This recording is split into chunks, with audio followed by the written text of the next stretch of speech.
Laura, when we think about personality type, interested to hear how you've worked with individuals and clients in the past to really help them work through any situations they're facing within a group or within a team or even at an organizational level. That's a great question, Jason. I've been using personality assessments in the workplace, both as an internal consultant and external consultant for years now. What I've noticed is wanting to look at the wholeness of an individual and really looking at how they show up to be at their best more often.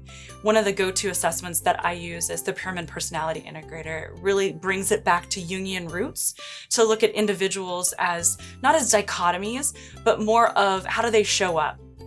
And it looks at it on a level of what's natural versus demonstrated. So natural is, how comfortable are you in a certain space? So maybe you're really comfortable being an extrovert. And then the demonstrated side is how often do you do it? So maybe you're in an organization or in a role where you have to be more introverted. Maybe you work from home or something of that sort.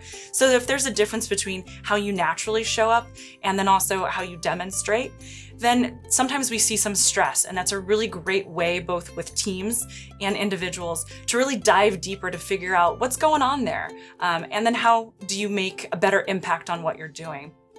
The other piece that I really like about the Pyramid Personality Integrator is the Flex Index. And the Flex Index is a great way to look at characteristics and competencies of leaders, and then how does that relate back to being flexible and adaptable? Is it about how do you seek variety? How do you rejuvenate? So if you go back to that stress component, if you're being stressed out because you have to introvert a lot, then how do you go back to that homeostasis and really get that energy back in your life?